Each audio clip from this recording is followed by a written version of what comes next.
What's going on, guys? Welcome back to the channel. In today's video, we are going to be working on some of the cars here at the shop. But before we get started with that, today's video is sponsored by Fantic. So guys, let's go ahead and jump right into the box and show you this amazing jumper box by Fantic. This thing has a 20,000 milliamp battery with over 2,000 peak starting amps. So you can pretty much start any vehicle you want from 2 liters all the way to 8 liters. Now let's go ahead and check out what's in the package. We got this beautiful travel carrying case right here, which is nice because you can just store it in your trunk, in your glove box. It's not too big. So now let's go ahead and check everything out inside. So it comes in this super awesome portable case right here, and here is the actual unit right here. This thing is solid.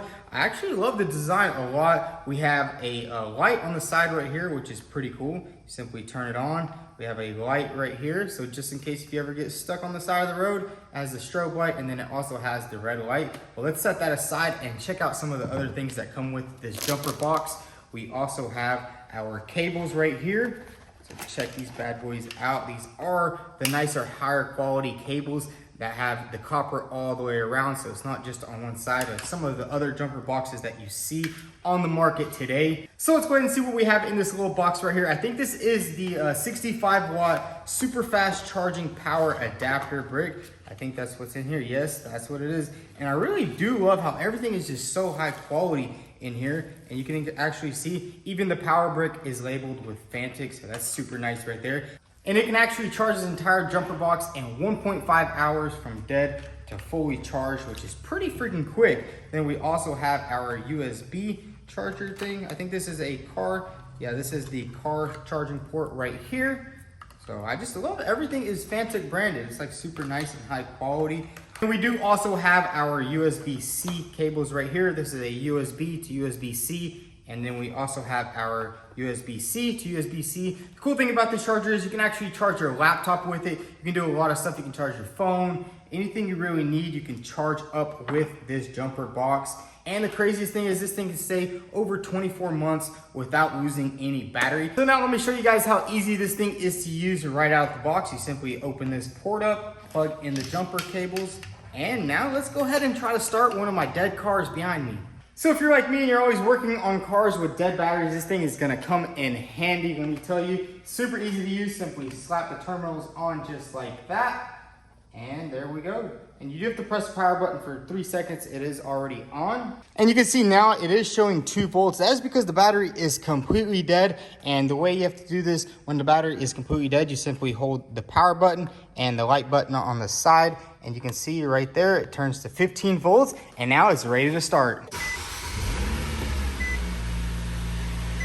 So there it is, guys. This thing is super easy to use. It's also really compact, but it packs a powerful punch. 20,000 milliamps of battery power is going to be more than enough to start your car. And it also has the USB ports right here where you can charge your laptop, your phone, anything like that. And the coolest thing is you can literally put this thing anywhere in your car. It's pretty much a necessity because it can save the day in most cases. So if you guys are interested in getting yourselves one of these jumper boxes, I'll drop some links down below. Now let's get back to work on the car. So guys, in today's episode, we are actually gonna be working on my 2016 Nissan Sentra. As you guys seen in a previous episode, we did pick this thing up off the salvage auction. And the only reason I bought it was because I got a pretty good deal on it, and it's really not hit too hard. As you can see, it's kind of just hit right in this area. Everything past that point right here is literally in perfect condition, which I kind of like buying cars like that because you don't have to mess with anything on the other side. Really, it's just concentrated in one area. And this car has no airbags blown in the car, which is super awesome. It is kind of dirty in there, but that's okay. We'll get to that later. But check it out. It does have some serious suspension damage over here, which I think is going to need a new subframe. You can kind of see these subframes don't connect all the way to the front, so they kind of always bend. So we actually did go ahead and order a new subframe for this car, and that's what we're going to be doing today. I want to get this car basically running and driving so we can actually move it. It's kind of just stuck right here in the shop, and I think it's time to go ahead and knock this car out. But for the Mustang, we do have some super awesome stuff for this car. We are still waiting on a couple of other things in before we're going to make another episode on here, but check this out. We have a full Holley EFI Dominator kit. Check out this. It's basically a full standalone wiring harness with ECU to get this car running, where all we're going to have to do is basically remove all the factory wiring, and then we're going to install this right here. And then we also have our fuel pump, which is going to be awesome. We also have some wires, a fuel filter. So we are just missing a couple more components. Then we can go ahead and throw all this stuff on and actually get this car started. But we are going to have to basically clean the entire bottom of the car, remove the rear axle, all the fuel lines and stuff like that. That's kind of why I want to knock that car out before we disassemble everything, because then this car will not be able to be moved. It's gonna be stationary on the lift. So let's go ahead and get straight to work on this car. So guys, the first thing we're gonna do on this Nissan Sentra is basically strip down all these parts right here, and then we can move it somehow, get it on the lift. I'm not sure how we're gonna do it. I think I do have another roller dolly, so we can kind of just maneuver it into there. So let's get straight to work. Let's get all this stuff stripped down.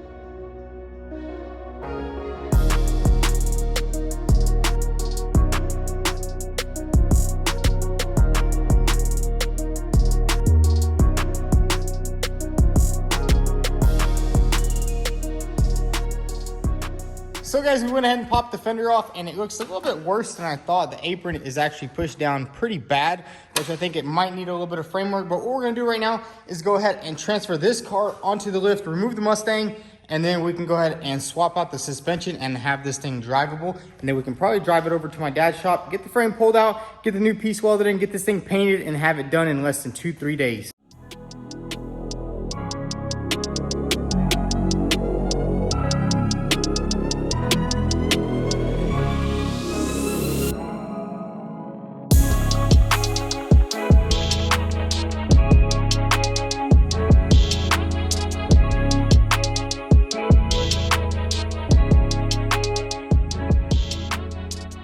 So guys, check it out. We got the car on the lift, and man, let me tell you, that was a little bit of a workout just trying to get this car on the lift by myself. The roller dollies are kind of junk. I guess Harbor Freight doesn't have that good roll. Like, you can barely roll it with my foot.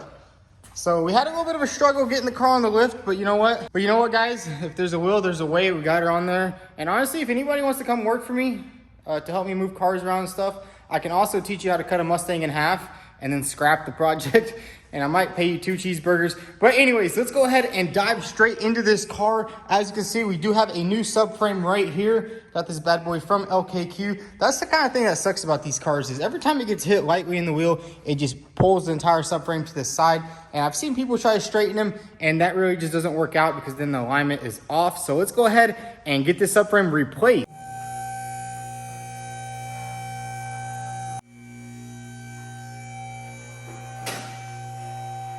So guys, we went ahead and got the car up in there, and I actually did find the secret locking nut.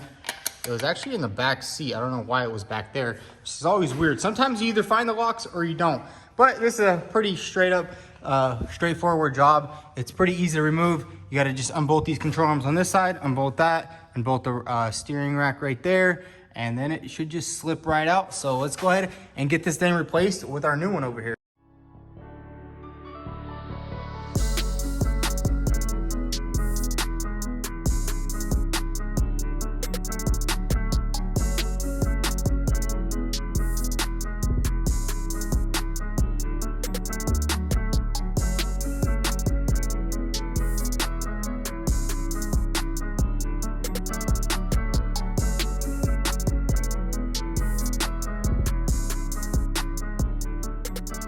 So check it out, we got the entire subframe off, and it was a little bit hard removing it, but look at that damage right there. I mean, this subframe is a little thin, you know, it just crunches and folds up like a banana. But now that we have the old one off, we're gonna go ahead and install our new subframe from LKQ. It's a nice one. They even left the sway bar, which is nice, because I think one of my bushings was broken, but we got all that. And we also have a whole new suspension setup. It's actually chilling right over there. So let's go ahead and install this subframe, install the suspension, and then we can go ahead and put everything back on, and this thing will be running and driving.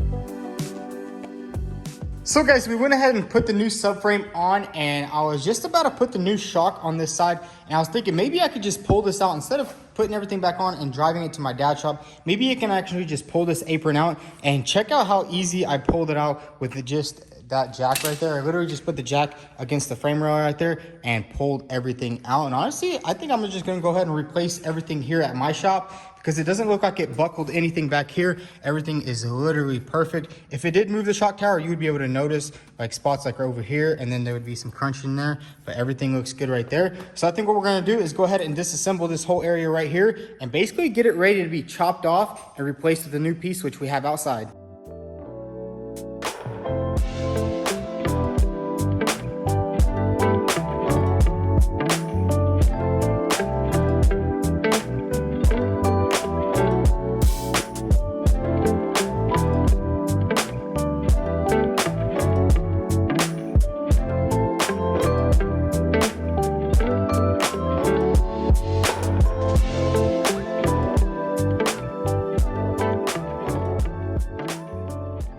So check it out, we got all the damaged pieces removed off the car, and it's not fully ready yet. We still have a little bit to cut off there, but I wanna go ahead and get the new piece off the parts car. I'll show you guys that in a second. So check this out. I actually bought this car the other day, and I was just like, it was on iBuyFast on IA for like 1,500 bucks. And they took the pictures a little bit from the top, and I didn't really notice that it was kind of smashed right there really bad. You can see the engine is toast, transmission is toast. I mean, the engines on these things aren't that expensive. It's the transmission that are about $2,000-$3,000, and kind of got screwed with this car. But honestly, you got this thing for super cheap, so it is actually pretty good for parts. I mean, we have a hood, a fender on that side. We also have a good fender right here, good 2 doors, quarter panel, pretty much everything that you would need as a parts car. And this is the parts that we're gonna get off this car right here. So we need to take the fender off, and then we can also cut the apron off right there. Check it out, everything's nice and factory under here, which is awesome. And this car actually has a good glass that we will need for that car.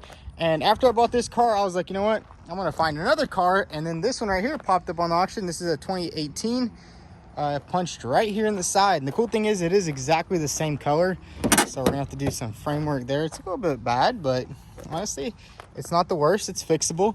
This one's literally just hit right here in the side, and the front end is perfect on this car. So I mean, parts cars kind of worked out good. I mean, I paid $2 grand for that car. This car is gonna need 2 doors and this center post right here, which that would be around like $1,500 in parts, $1,500 to $2,000 in parts. But yet that car right there only costed me $2 grand with fees and everything and delivered. So that was actually a pretty good deal right there. So it kind of all works out. So every time, like if you buy a smashed car in the car game, you can always use it for parts. I mean, check this out. This thing has 2 doors, has all the airbags I'm gonna need for that car over there, and it has a really nice interior. So I mean, if we need any interior parts for that other car over there, we can simply pull them out of here. But I think we'll do this car maybe off camera or something like that. We'll see. Let me know if you guys think, should I film rebuilding this car right here? It's kind of smashed. I mean, it's a nice little flip car, you know, there's good profit to be made. But now what we're gonna do is go ahead and cut all the parts off of this car right here. We also need this little bracket, which is cool. You get all the parts you basically need. And I kind of already bought the control arm, and I bought everything before I had this parts car. So I guess maybe we'll use it for a different car. So let's go ahead and disassemble this car right here and cut all the parts off we need for that car.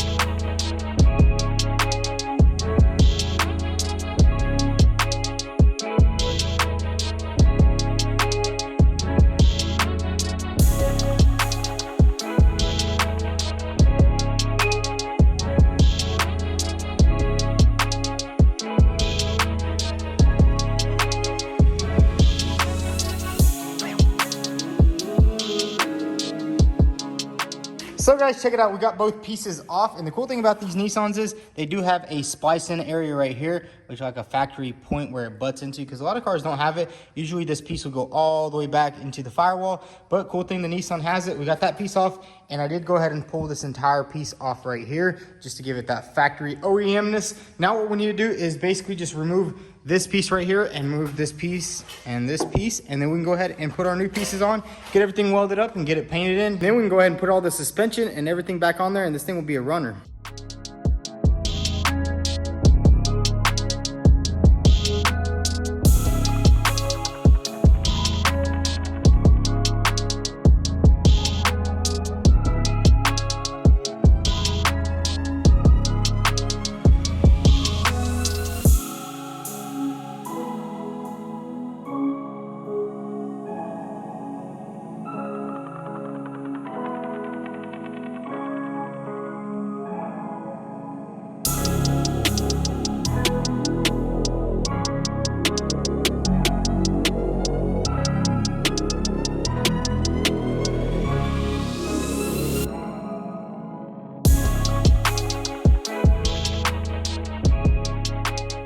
the next day here at the shop, and check it out. We got a lot of work done yesterday. We got the entire piece lined up, looking good. It literally replaced it exactly how the factory would recommend it. We replaced the inner piece, the outer piece. Everything is literally perfect. You can see these spot welds right here line up. All the seam sealer still lines up. That's kind of why I like keeping the original seam sealer, is because it kind of gives you a guide of exactly where the piece should be. Obviously, we'll wire wheel all that old seam sealer off after everything is welded up and replace it with new seam sealer. You can even see this front seam sealer is lining up pretty good too. I think it might need a little bit of adjustment there, but hey, radiator support also lines up good. So guys, this thing is almost ready to weld up. I do also need to measure the square of this car, so I might just run to my dad's shop, grab the thing to measure the square. But while we're actually fixing this car, we had a couple more things come in for the Mustang. Check it out, guys. We got a full new roll cage for this car, and I can't wait to install the roll cage. We do have a lot. I can't honestly wait to start working on this car. We have everything to get this car running.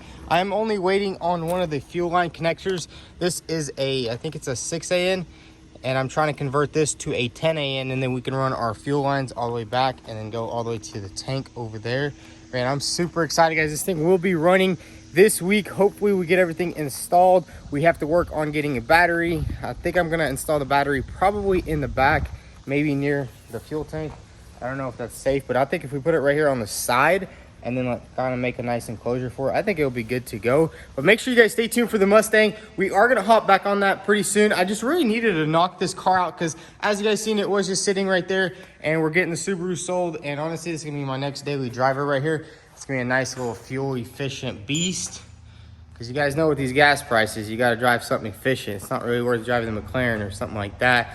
But honestly, guys, it turned out awesome. We spent one day on it. I think one more day, we can get everything welded up. We can get all the body work done, and this thing will be ready for paint, and we can simply get it painted. And honestly, guys, I love doing these little flips right here because they're pretty quick to fix, and you just fix it and it's gone. You know, it's not like the Mustang where it's months of waiting on parts, building stuff, rebuilding stuff, doing all this crazy stuff on it. And the profit is decent on that car, but these little cars are where it's at. All right, guys, that's gonna be a wrap for today's video. Hope you guys enjoyed it. And honestly, guys, I want to really start filming more of these little rebuilds because they're nice, easy, and they're quick. And honestly, I need more stuff to do. Like, we're waiting on parts for the Mustang, and it kind of sucks just not being productive, especially trying to like do stuff without parts. You're like always messing stuff up. But anyways, if y'all enjoyed today's video, go ahead and hit that subscribe button. Also follow us on Instagram at VTune. Thanks for watching.